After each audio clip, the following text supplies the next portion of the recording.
अस्सलाम वालेकुम, आदाब। गुलिस्तान न्यूज़ के जम्मू स्टूडियो में आप सबका खुशामदीद। प्रोग्राम अब तक आप देख रहे हैं, आपके साथ मैं हूं ज़ुहूर लोलावी। प्रोग्राम अब तक की शुरुआत बड़ी खबर के साथ करेंगे और आपको बता दें कि वक्फ तरमीमी बिल के हवाले से राज्यसभा में गर्मा गर्म बहस इस वक्त जारी है।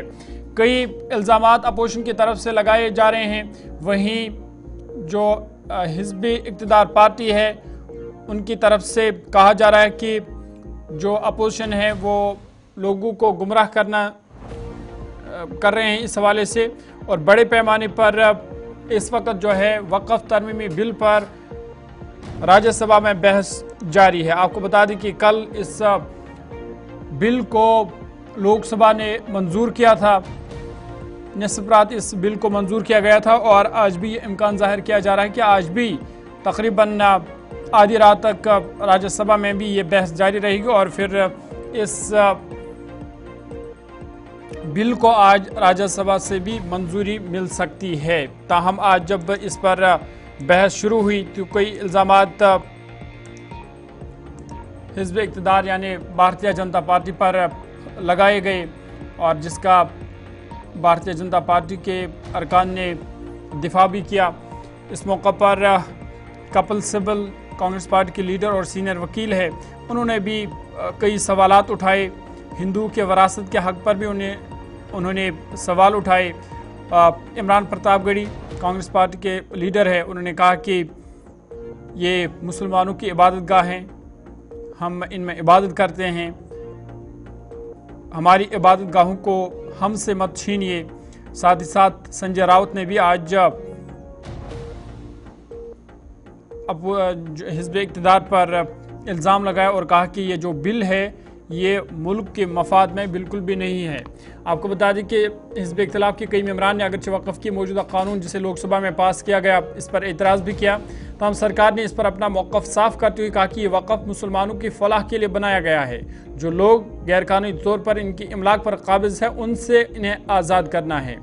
आपको याद होगा कि कल 12 घंटे के बहस के बाद लोकसभा से इस बिल को मंजूरी मिल गई थी और आज राज्यसभा में फ़िलहाल बहस जारी है।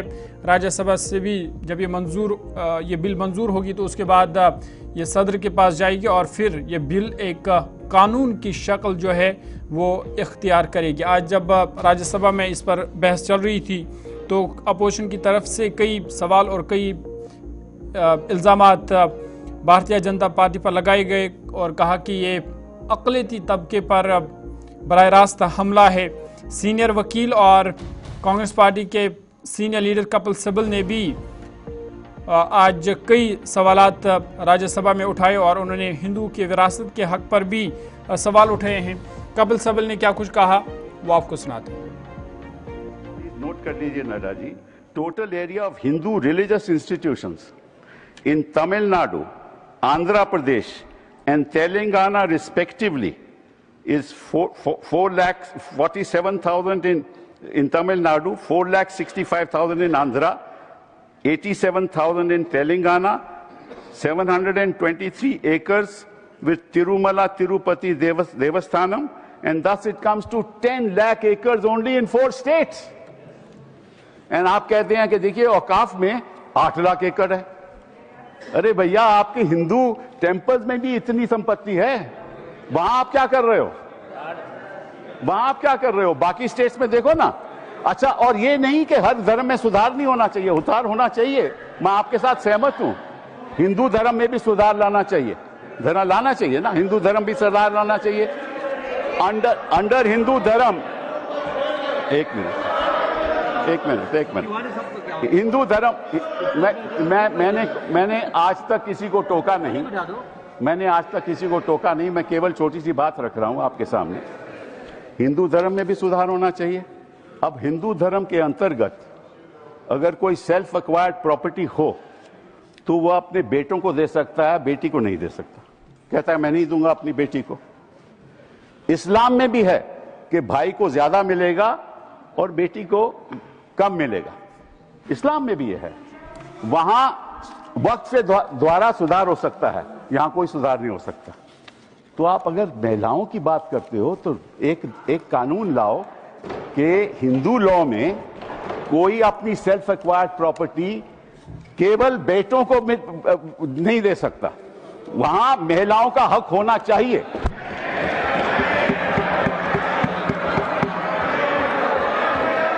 और आप हमें ये आश्वासन दो,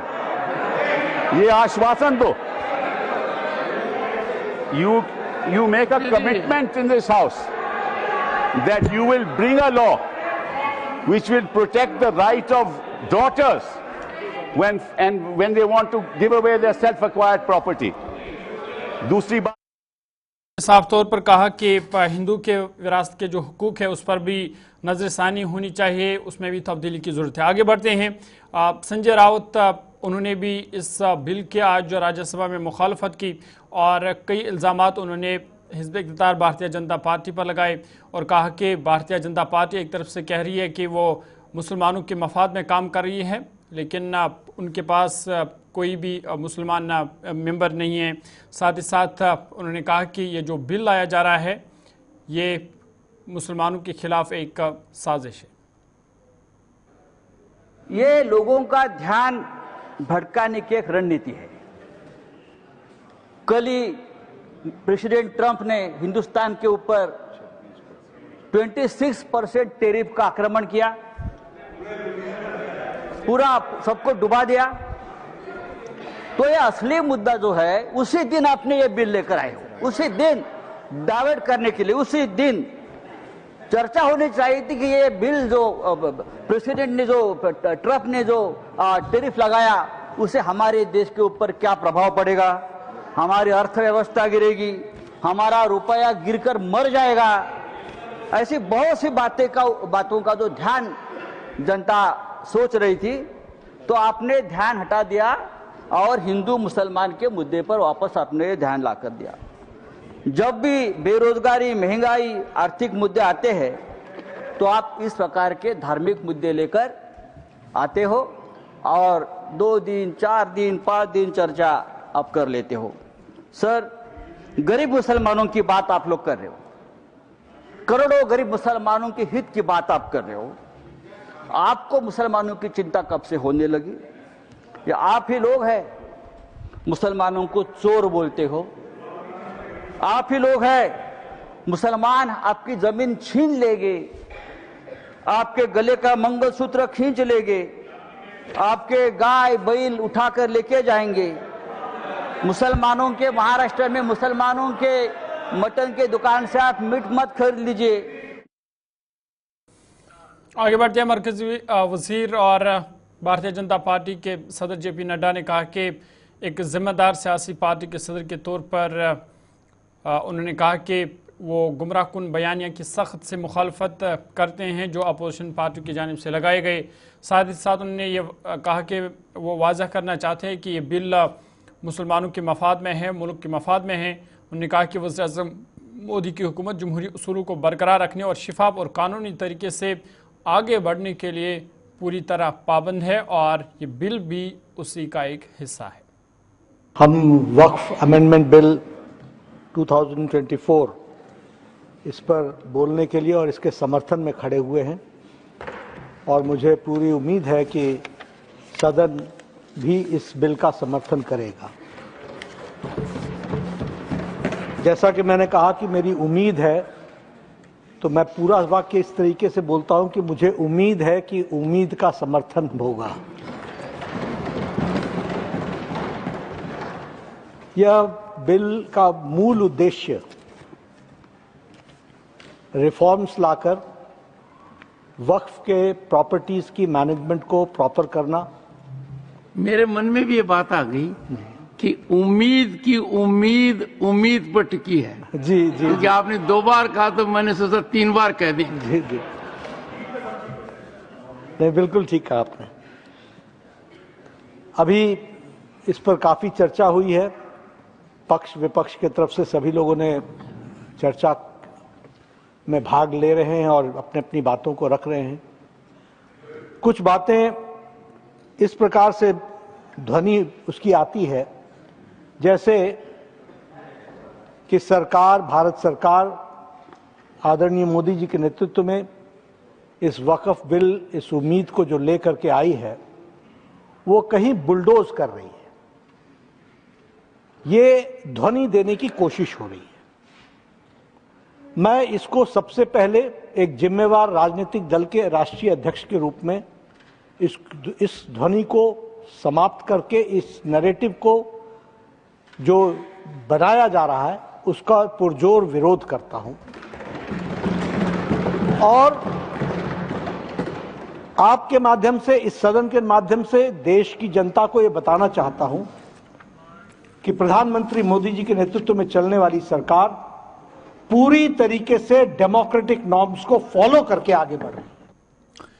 चलिए आगे बढ़ते हैं और बड़ी खबर आपके सामने रखते हैं। एक तरफ से जहां वक्फ तरमीमी बिल पर राज्यसभा में बहस जारी है तो दूसरी तरफ से जेडीयू में बगावत की शुरुआत हो चुकी है। बड़ी खबर आपको बता रहे हैं कि जेडीयू में बगावत की शुरुआत हो चुकी है।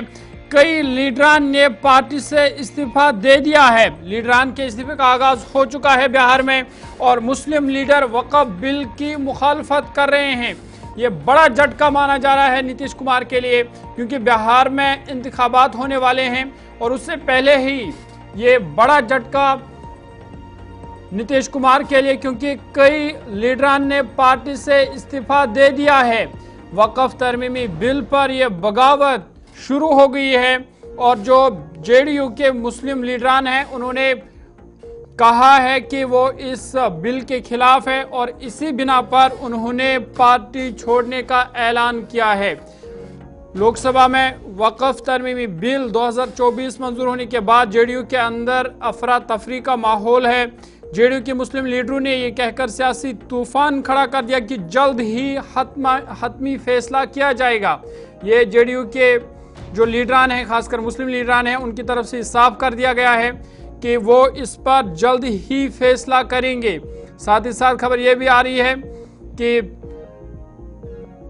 जो वक्फ बिल की हिमायत से नाराज जेडीयू लीडर है उन्होंने इस्तीफा देना शुरू कर दिया है। कासिम अंसारी का नाम सामने आ रहा है, बड़े लीडरों में इनका शुमार होता है।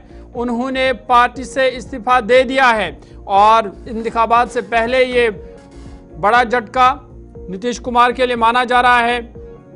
पार्टी के मुस्लिम लीडरों में एमएलसी गुलाम गूस, एमएलसी खालिद अनवर, साबिक एमपी और कौमी जनरल सेक्रेटरी गुलाम रसूल बलियावी, अक़लियती महाज के सदर सलीम परवाज, साबिक एमपी इशफाक अहमद इस बिल की लगातार मुखालफत कर रहे हैं। ऐसे में सबकी नज़र फिलहाल अब उनके मौक़िफ़ पर जमी और उनके हतमी फैसले पर जमी हुई है, क्योंकि मुस्लिम लीडरों ने कहा कि वो इस वाली से पहले मीटिंग करेंगे और उसके बाद अपना हतमी फैसला सुनाएंगे। बिहार, उड़ीसा, झारखंड से ताल्लुक़ रखने वाले अमारत शरिया के हामियों को जल्द ही पटना में मीटिंग बुलाने की तैयारियां चल रही है। जेडीयू के मुस्लिम लीडरों ने वाज़ा किया कि वो मीटिंग के बाद ही हतमी फैसला लेंगे, लेकिन जो डॉक्टर कासिम अंसारी, उनका नाम सामने आ रहा है कि उन्होंने बाज़ाब्ता तौर पर पार्टी से इस्तीफा दे दिया है और इस्तीफानामा उन्होंने नीतीश कुमार को सौंप दिया है। और फिलहाल खबर ये भी है कि इस हवाले से मुस्लिम लीडरान मीटिंग करेंगे। मीटिंग के बाद वो हतमी फैसला करेंगे कि वो उनका आगे लाही अमल क्या होगा।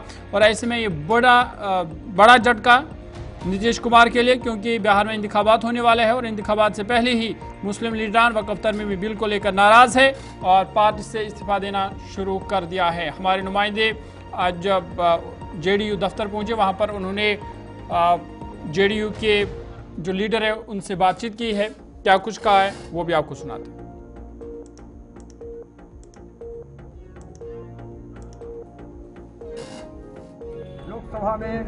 दिल्ली लोकसभा में वक्फ बोर्ड के बिल पास की गई और आज राज्यसभा में उस पर चर्चा किया गया, जिसको लेकर विभिन्न राजनीतिक दलों में रोष पैदा हो गई है। आपको बताते हैं कि विपक्ष दल एनडीए सरकार पर कटाक्ष करते हुए नजर आ रहे हैं और वहीं एनडीए सरकार काफ़ी खुश है। सूत्रों से जानकारी मिली है कि आज जनता दल के कुछ नेता इस्तीफा दे रहे हैं या नहीं दे रहे हैं। मैं इस पर राजधानी पटना के जनता दल कार्यालय में मौजूद हूँ, जहां हमारे बीच संतोष कुशवाहा जी मौजूद हैं, प्रदेश महासचिव हैं। मैं इससे जानकारी लूंगा कि इसमें कितनी सच्चाई है। देखिए, इस तरह का कोई बात नहीं है। जनता दल का एनडीए पूरा एकजुट है और कोई कार्यकर्ता में कोई रोष नहीं है, ना कोई नेता में रोष है। और जो आप कह रहे हैं कि इस्तीफा, तो कोई इस तरह का कोई खबर ही नहीं है पार्टी को कि कोई इस्तीफा दे रहा है, चाहे कोई इस पार्टी के खिलाफ कर रहा है। ऐसा खबर होगा तो पार्टी सोचेगी, विचार करेगी और उस पर कार्रवाई करेगी। ऐसा कोई खबर अभी तक नहीं है। सुनने में आया है कि मोतिहारी से कुछ आदमी इस्तीफा दिए। अरे आप कल आप लिख दीजिएगा हम विधानसभा के उम्मीदवार हैं जनता दल यू के, तो वो कोई पद है जनता दल यू का? मतलब जनता दल की नहीं है वो? नहीं, जनता दल यू में कोई पद नहीं उस तरह का, विधानसभा उम्मीदवार करके होता है। और वो सब छोटा मोटा वो सब कोई बात नहीं है। जनता दल यू इम्पैक्ट है, एक साथ है और एनडीए के साथ है। और एनडीए में जो बिल पास हुआ है एनडीए के द्वारा, उस बिल के साथ हम लोग जनता दल यू हमेशा खड़े हैं। लेकिन जनता दल के कुछ वाले सी खबरें हैं कि जेडीयू में बगावत शुरू हो गई है। कई पार्टी लीडरान ने इस्तीफा दे दिया है, लेकिन जो पार्टी के तर्जुमान थे वो बता रहे हैं कि फ़िलहाल इस तरह की कोई खबर नहीं है। और उन्होंने कहा कि वो फ़िलहाल जिस तरह से उन्होंने पहले ही वक़्फ़ तरमीमी बिल की हिमायत की है वो उस पर बरकरार है। आगे बढ़ते हैं, बात वक़्फ़ तरमीमी बिल के हवाले से हो रही है, तो ये जानना ज़रूरी है कि वक़्फ़ के पास कितनी जायदाद है और किस रियासत में कितनी जायदाद है। फिगर्स आपके सामने रखते हैं और आपको बता दें कि मुल्क में कुल मिलाकर 8,72,000 वक़्फ़ की जायदादें हैं। वक़्फ़ बोर्ड की जायदादें तकरीबन 38 लाख एकड़ पर फैली हुई है। जम्मू कश्मीर की जब हम बात करते हैं तो जम्मू कश्मीर में 32,000 से ज़्यादा वक़्फ़ प्रॉपर्टियां हैं। जम्मू कश्मीर के अलावा यूपी, तेलंगाना, आंध्र प्रदेश, कर्नाटक, मगरबी बंगाल सर फिरिस्त है जहां पर सबसे ज़्यादा वक़्फ़ की जायदादें हैं और सबसे ज़्यादा एकड़ पर फैली वक़्फ़ की जायदादें हैं। कुल मिलाकर मुल्क में 8,72,000 जो है वक़्फ़ की जायदादें हैं। और इस हवाले से आपको बता दें कि जो कुल मिलाकर है वो 8 लाख से ज़्यादा जायदादें हैं और ये जायदादें जो है वो 38 लाख एकड़ पर फैली हुई है। ग्राफिक्स आपके सामने रखते हैं और ग्राफिक्स के ज़रिए आपको स्टेट बाय स्टेट समझाने की कोशिश करेंगे। ये आपके सामने आ रहा है कि कहाँ पर कितनी वक़्फ़ की ज़मीन है। Andaman and Nicobar Waqf board 151 यहाँ टोटल नंबर ऑफ प्रॉपर्टीज़ है और टोटल एरिया की बात करें एकड़ में तो 178 है। इस तरह आंध्र प्रदेश स्टेट वक़्फ़ बोर्ड 14,685 यहाँ पे टोटल प्रॉपर्टीज़ है। आसाम वक़्फ़ बोर्ड की बात करें 2,654, बिहार स्टेट शिया वक़्फ़ बोर्ड और बिहार स्टेट सुन्नी वक़्फ़ बोर्ड, दो अलग अलग वक़्फ़ बोर्ड है बिहार में। जहाँ पर शिया वक़्फ़ बोर्ड की बात करें तो 1,750 प्रॉपर्टीज़ है और सुन्नी वक़्फ़ बोर्ड की बात करें तो 6,866 वक़्फ़ प्रॉपर्टीज़ है। इसी तरह चंडीगढ़ वक़्फ़ बोर्ड की बात करें तो 34 यहाँ पर प्रॉपर्टीज़ है और 32 टोटल एरिया एकड़ ज़मीन है यहाँ पर। छत्तीसगढ़ स्टेट वक़्फ़ बोर्ड की बात करें तो 4,000 से ज़्यादा वक़्फ़ प्रॉपर्टीज़ है और 12,347 एकड़ पर ये ज़मीन फैली हुई है। Dadra and Nagar Haveli Waqf board 30 जायदाद इनके पास है, 4 एकड़ पर ये फैली हुई है। इस तरह दिल्ली वक़्फ़ बोर्ड 1,047 प्रॉपर्टीज़ है और 28 कनाल पर ये फैली हुई है। गुजरात स्टेट वक़्फ़ बोर्ड की बात करें तो यहाँ पर सबसे यहाँ पर ज़्यादा है जहाँ पर करीबन 40,000 के करीब वक़्फ़ जायदादें हैं और 40,438 एकड़ ज़मीन पर यह वक़्फ़ जायदाद जो है वो फैली हुई है। इस तरह बात करें हरियाणा वक़्फ़ बोर्ड की तो 23,000 से ज़्यादा जायदादें हैं, 36,000 एकड़ पर फैली हुई है। हिमाचल की बात करें तो 5,000 से ज़्यादा प्रॉपर्टीज़ है वक़्फ़ बोर्ड की और 8,000 से ज़्यादा कनाल पर ये फैली हुई है। जम्मू कश्मीर वक़्फ़ बोर्ड की जब हम बात करते हैं तो आपको बता दें कि 32,533 यहाँ पर वक़्फ़ प्रॉपर्टीज़ है और करीबन 35,000 से ज़ायद एकड़ पर कनाल पर ये वक़्फ़ बोर्ड की जायदाद है वो फैली हुई है। झारखंड स्टेट सुन्नी वक़्फ़ बोर्ड 698 जायदादें हैं, 1,000 से ज़्यादा एकड़ पर फैली हुई है। कर्नाटक स्टेट की बात करें तो 62,000 वक़्फ़ प्रॉपर्टीज़ है और 59,651 एकड़ पर जो है ये वक़्फ़ प्रॉपर्टीज़ फैली हुई है। इस तरह से केरला स्टेट की बात करें तो 53,000 से ज़्यादा है, 36,000 से ज़्यादा एकड़ पर फैली हुई है।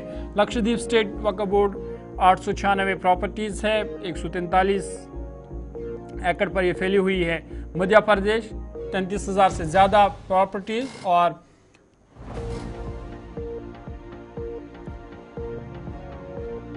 6 लाख से ज़्यादा एकड़ पर ये फैली हुई है। महाराष्ट्र की बात करें 36,000 से ज़्यादा प्रॉपर्टीज़ है और 2 लाख से ज़्यादा एकड़ पर ये फैली हुई है। इस तरह मणिपुर में 991 और 10,077 कनाल ज़मीन पर ये फैली हुई है। मेघालय स्टेट वक्फ बोर्ड 58 जायदादें इनके पास भी है। उड़ीसा बोर्ड के पास 10,000 से ज़्यादा जायदादें हैं। पुडुचेरी 693, पंजाब वक्फ बोर्ड जहां पर 75,000 से ज़्यादा वक्फ प्रॉपर्टीज़ है और 72,000 से ज़्यादा एकड़ पर ये फैली हुई है। इस तरह राजस्थान 30,000 से ज़्यादा प्रॉपर्टीज़ है और 5 लाख से ज़्यादा एकड़ पर ये जो वक्फ की जायदाद है वो फैली हुई है। इस तरह तमिलनाडु 60,000 से ज़्यादा है। आगे चलेंगे तो तेलंगाना जो सबसे सरफहरिस्त माना जाता है, जहां पर 1,43,000 से ज़्यादा एकड़ पर ये फैली हुई है। इस तरह त्रिपुरा, यूपी स्टेट सेंट्रल वक्फ बोर्ड, यूपी सुन्नी सेंट्रल वक्फ बोर्ड, अलग अलग यहाँ पर वक्फ बोर्ड है और यहाँ पर भी इनके पास जायदादें हैं। इस तरह उत्तराखंड वक्फ बोर्ड की बात करें 5,000 से ज़्यादा प्रॉपर्टीज़ है, 21 एकड़ पर ये फैला हुआ है। वेस्ट बंगाल 80,000 से ज़्यादा प्रॉपर्टीज़ है। वेस्ट बंगाल सरफहरिस्त में माना जाता है। 82,000 से ज़्यादा एकड़ पर ये फैला है। और जब हम टोटल कुल मिलाकर पूरे मुल्क की बात करते हैं तो 8,72,328 वक्फ प्रॉपर्टीज़ है। नोट कीजिएगा 8,72,328 टोटल प्रॉपर्टीज़ है वक्फ की और ये 38 लाख कनाल पर ये वक्फ प्रॉपर्टीज जो है वो फैली हुई है। तो ये हमने पूरे आंकड़े आपके सामने रखे कि किस स्टेट में कितना है और फिलहाल इस मामले के हवाले से ये जो बिल अब लाया जा रहा है ये कंट्रोल, इसमें अब हुकूमत की भी मुदाखलत होगी और हुकूमत का मानना है कि ये बिल मुल्क की मफाद में लाई जा रही है, मुसलमानों के मफाद में लाई जा रही है। और फिलहाल राज्यसभा में इस हवाले से बहस जारी है और माना जा रहा है कि आज राज्यसभा से भी इस बिल को मंजूरी मिलेगी और ये बिल जब मंजूर होगी तो उसके बाद ये बिल फिर सदर द्रौपदी मुर्मू के पास जाएगी और उनकी मंजूरी के बाद फिर ये एक कानून बनेगा और इस तरह से 2024 में लाई गई वक्फ तरमीमी बिल एक कानून की सूरत जो है वो इख्तियार करेगी।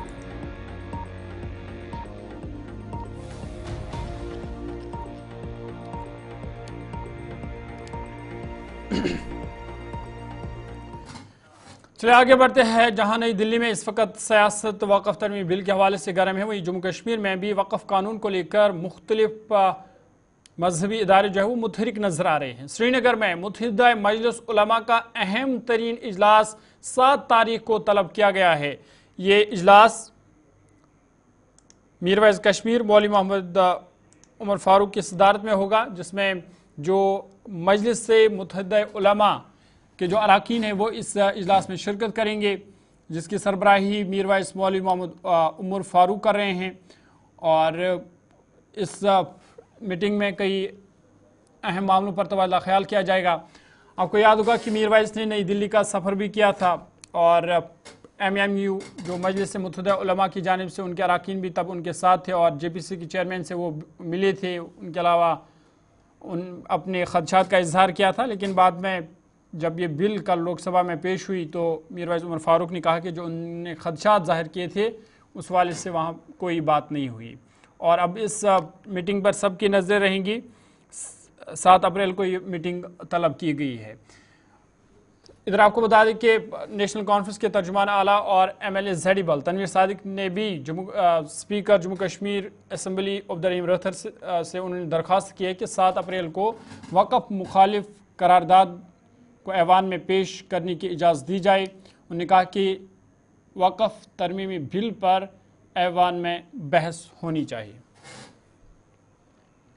हमारे रिलीजियस सेंटिमेंट है उसको हर्ट करता है और हमारा फर्ज है डेमोक्रेटिकली एक पीसफुल तरीके से इसको अपोज करना। मैंने अपने एक छोटे तरीके से स्पीकर साहब को आज चिट्ठी भेजी है जिसमें मैंने कॉपी हर एक एमएलए को किया है और मैंने रिक्वेस्ट किया है कि हमारा जो ये प्राइवेट मेंबर्स रेजोल्यूशन है वो एक्सेप्ट करें ताकि हम इसको डिबेट करें।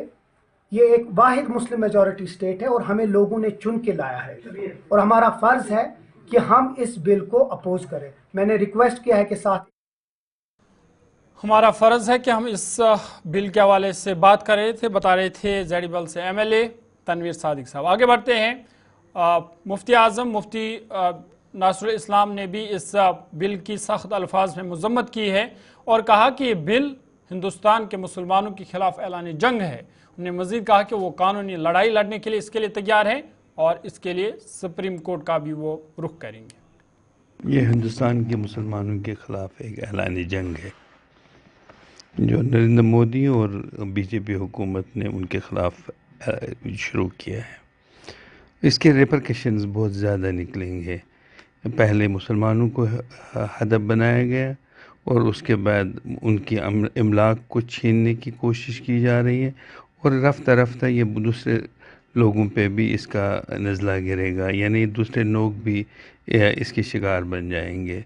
लेकिन मैं समझता हूँ कि हिंदुस्तान के गयूर मुसलमानों ने भी फ़ैसला किया है कि हम इसके ख़िलाफ़ आवाज़ उठाएंगे और मैं जम्मू कश्मीर के मुसलमानों की तरफ से हम लोग बाज़ाब्ता तौर पे एक लाएअमल मुरतब करेंगे और अगर कानूनी लड़ाई लड़नी पड़े तो हम सिर्फ सुप्रीम कोर्ट तक जाएंगे। मैं क़ब्ल वक्त कुछ भी नहीं कह सकता हूँ क्योंकि मुसलमानों के जज्बात आप देख लीजिए कि हिंदुस्तान में सेकंड लार्जेस्ट कम्युनिटी जो है वो मुसलमानों की है और उन्हें ये लगा कि उनके साथ हो। मुसलमानों की जज्बात इस बिल से मजरूह हुए हैं। आगे बढ़ते वक़्फ़ तरमीमी बिल पर मेंबर पार्लियामेंट मियाँ अल्ताफ़ अहमद लारवी ने मुखालफत ज़ाहिर की। उन्होंने कहा कि मरकज़ी हुकूमत ने बिल को मंजूर किसी भी सूरत में करना ही था क्योंकि गुज़िश्ता कई महीनों से मरकज़ी हुकूमत ने इस हवाले से पूरे मुल्क में इस तरह का माहौल पैदा किया था, इस तरह का शोशा फैलाया था। बिल को लेकर के लगातार गहमा गहमी का माहौल रहा। हालांकि लोकसभा में बिल पास हो गया और उसके बाद हमने इस पर काफ़ी राजनीति भी देखी। हमारे साथ बात करने के लिए श्रीनगर से नेशनल कॉन्फ्रेंस के सांसद मियाँ अल्ताफ़ साहब हैं। सर, आप भी बोले वक्त को लेकर के मुखालफत की आप लोगों ने, आप नहीं चाहते थे कि वक्त पास हो, लेकिन सरकार लोकसभा में इसको पास कराने में सफल रही है। उनकी मेजॉरिटी थी तो इसलिए उन्होंने पास तो करवाना था। ये उन्होंने पिछले 6 महीने से वो बहुत ज़्यादा इसकी पब्लिसिटी भी कर रहे थे और बड़ा पूरे मुल्क में उन्होंने एक शोशा फैलाया हुआ था।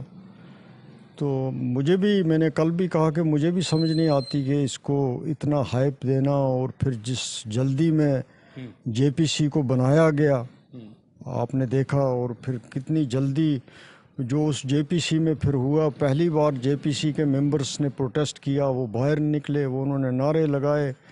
उस तो जेपीसी में इनकी मेजॉरिटी थी तो वहाँ भी उन्होंने उसी तरीके से उसको लाया और फिर उन्होंने वेट नहीं किया। फिर उसके बाद ये सेशन आया तो उन्होंने रखा और आपने देखा कि फिर जेपीसी को लेकर के कहा गया कि आप लोगों की डिमांड्स तो मानी गई हैं जो आप लोगों ने बदलाव के लिए कहा। नहीं, वो तो बहुत 2-3 चीज़ें उसमें से मानी, बाकी तो कोई चीज़ जो है जो जेपीसी के मेंबर्स हैं। जम्मू कश्मीर पीपल्स कॉन्फ्रेंस के सीनियर नायब सदर और साबिक वज़ीर अब्दुल गनी वकील ने भी पार्लियामेंट में हाल ही में मंजूर किए गए वक्फ बिल की शदीद मजम्मत करते हुए कहा कि ये मुस्लिम कम्युनिटी के हुकूक पर बराह रास्त हमला है और हिंदुस्तान में अक़लियतों के खिलाफ एक संगीन नाइंसाफ़ी उन्होंने इस बिल को करार दिया है।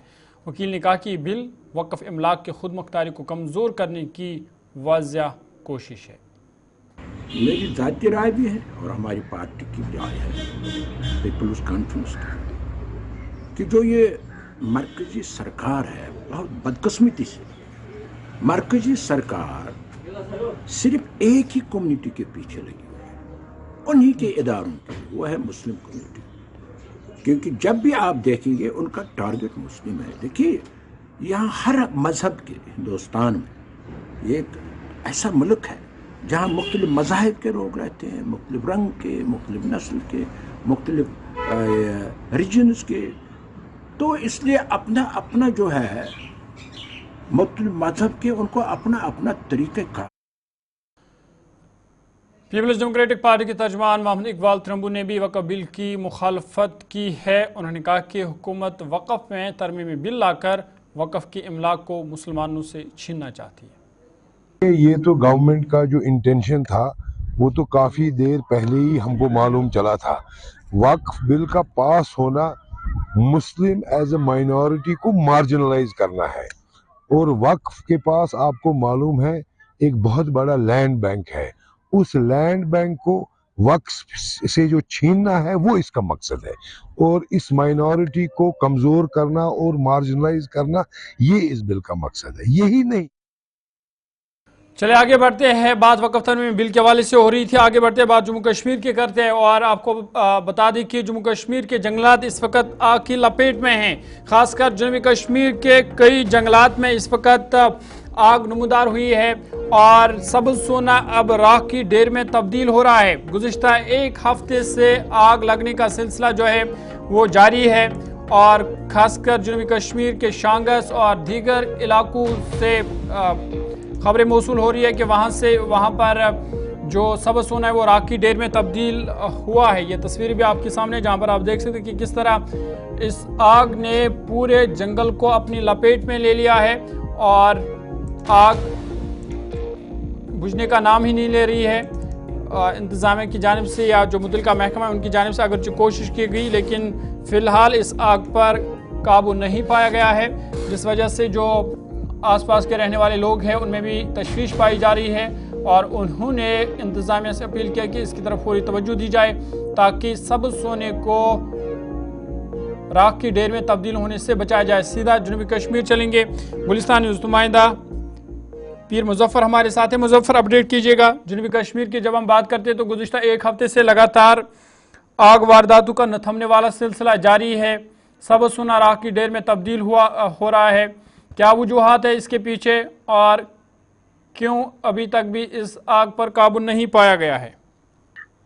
जोहर, बिल्कुल मैं आपको बता दूं कि ये दिनों से जो हालात बने हुए हैं उसने हर एक को इस वक्त परेशानी में डाल दिया। बिल्कुल मैं बता दूं, चाहे हम कुकरनाग रेंज की बात करें, डक्सुम रेंज की बात करें, अच्छाबल, शांगस, कुल मिलाकर हर तरफ हाहाकार मचे, यानी कि जहां हम देखते हैं वहां आग ही आग नजर आ रही है। लोग भी परेशान हो चुके हैं। आखिरकार ये क्या है, किस वजह से ये हो रहा है? क्या ये ग्लोबल जो वार्मिंग, क्या उसका कोई असर है, या अल्लाह न करे कोई इसके पीछे ऐसे अनासर है जो ये कार्रवाई करते हैं? लेकिन कुल मिलाकर एक तरफ जो हमारा सबज सोना है, अल्लाह न करे, एक तो वो अब जंगलात वो भी दिन ब दिन खत्म होते जा रहे हैं, तबाही की तरफ जा रहे हैं, और दूसरा जो सबज सोना वो अब राख के ढेर में तब्दील हो रहा है। आपने तस्वीर में अभी दिखाया, चाहे हम कुकरनाग रेंज की बात करें, इस वक्त भी जो करंट विजुअल हमारे पास R68 में भी इस वक्त भयानक आग लगी हुई है।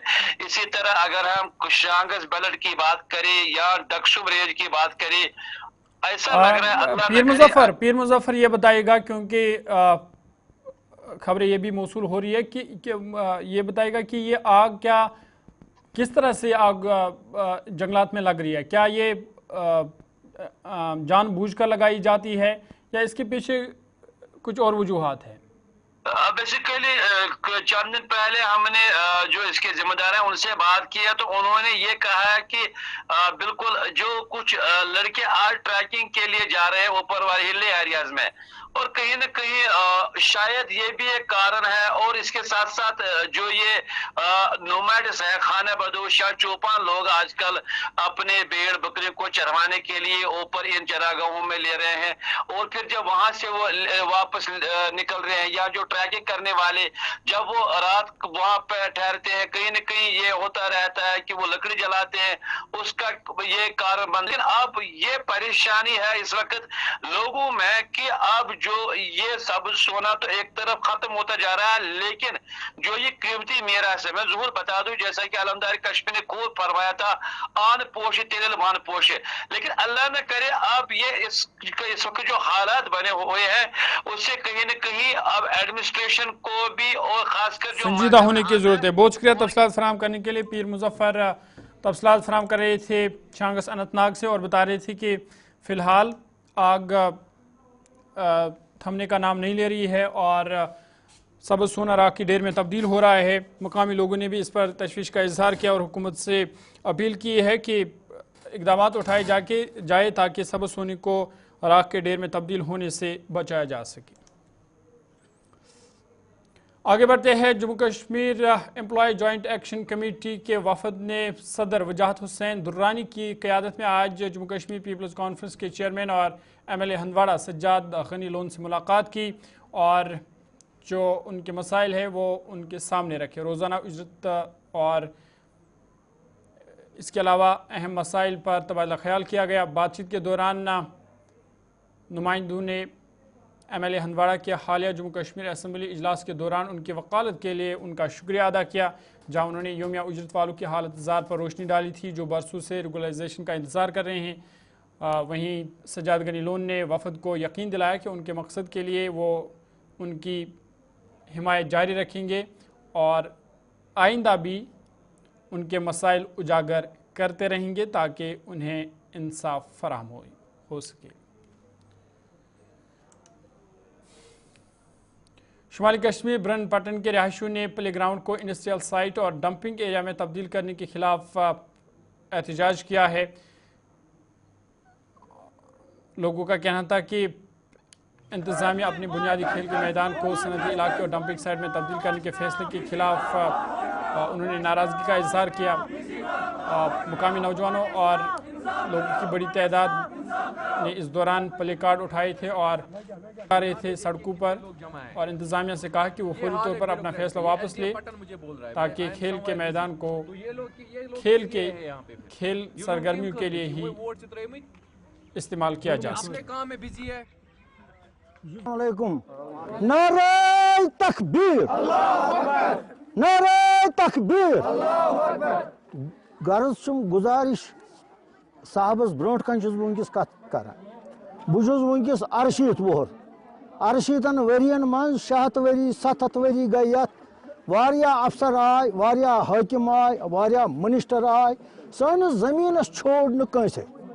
आज वोत यह वक्त अस बनो गवर्नमेंट वोट त्रित आय वनकस कह कुनाल चराई हंद यपर तम सात रोपये लुकस 300 वनकस 20,000 पेट 20 सासन सिर सहिस वुन न ग्राउंड न जनाब मोहतरम कह हस्पताल जाई डिस्पेंसरी ये जाई वनुक तान यम अफसर आय तम अफसर करा वनुक ग्राउंड दिमो तो दितुक न कह गवर्नमेंट चलान मेज दिस अफसर नश गस कोर गौर कंस सैनिस गामस मज युथ मिनिस्टरा कह युथ बोलन वोला कह।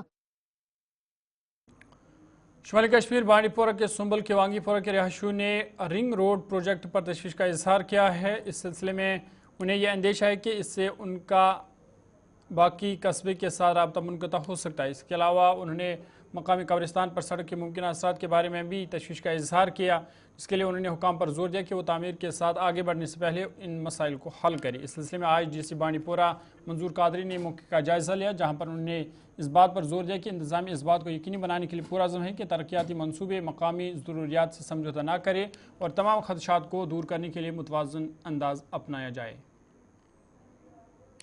प्रोग्राम यपर कर गवर्नमेंट सेमी रिंग रोड खत ठीक गो लगभग 21-22 पे वनान वन गो तुम नी तो यह कहें फ्लाई ओवर यपर गो डैमेज यमो दोप ना फ्लाई ओवर जरूरी दोप ठीक नीव यमो कोर प्रोग्राम वनिस ताम वो तुंदिस मकबरस छेड़ो न कहें अस गई योरे ऑफर कर दोक सन प्रॉपर्टी लगे सह नीयू ऐश कर कहीं परवाह रोड खतर मगर कम से कम बचाई अस मकबर बे थो तुम रोड असल पे क्या युत पगह सैनिस फ्यूचरस में सान बच्चन परेशानी गहन वस रोड और चलान 4 लाइन 4 लाइन रोड ये निवान 2 लाइन सह वन साइड सह कम साइड यम साइड बस्ती नजदीक सठा अथ रोडस पे बसान सह सत गड अगर बह मर मोन नेचू मानी ना मे तथ वात दप बह वात रोडस अत तल वात गवर्नमेंटस क्या कोर लिखित लट अत गो सैनिस लेखनस